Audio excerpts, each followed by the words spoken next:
do 3 case studies here. Our first one is actually the Butte Creek restoration at Prescott College.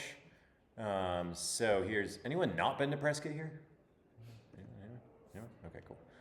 Yeah, here's Prescott on the map for reference. And then a view of Butte Creek today.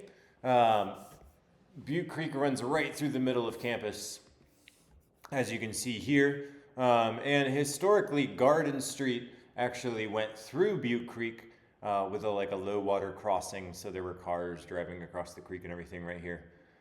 And you can see here's the main part of campus, the admissions building, and then these are the dorms that they built. Prescott is like a really cool sort of like microcosm of urban design.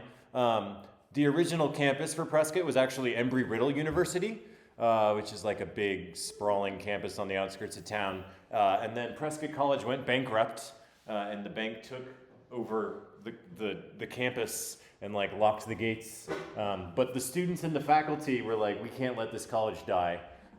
So they kept meeting like in the basement of faculty houses and stuff. And eventually they got this location in downtown Prescott.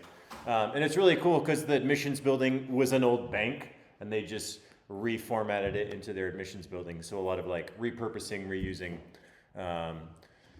which is really cool. And then the restoration project is sort of like the center of campus between Neighbors and Prescott College. This is me back in college. So originally it was started in the 90s when they got the city to close the street.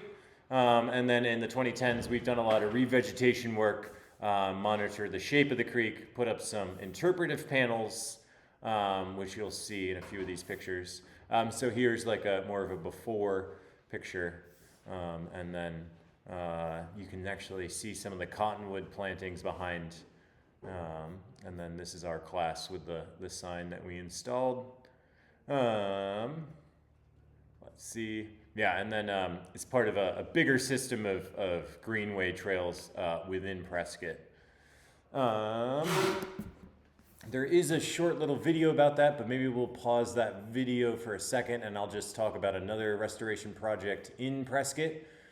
So this one would be the Watson Woods riparian area. Originally this was basically like a dump. There was like a bunch of like old cars and stuff that people had sort of just thrown into the ditch. But eventually they cleaned all that up and their real goal was to create some more riparian habitat, since it is the most, the rarest ecosystem described forest type in the country. So Prescott Creeks does a lot of management for the preserve. They monitor everything there, and then they do a lot of restoration efforts and then also education as well. And you can see a really cool example of the before and after at Watson Woods over here. I highly recommend visiting Watson Woods. It's right next to the Granite Dells, right by Watson Lake. And Prescott, it's a very deserty area and it's so cool to just be in this really dense, lush forest. Amazing little microclimate there. It's super neat. You can see the before and after. I think this is like 10 years maybe. So that little white arrow is pointing to a tree on the before and after side of things. So, that's a good question. It does look a little more spring, doesn't it? Yeah, that is an excellent question, Ivy. Yeah, okay. Great. Let's watch our little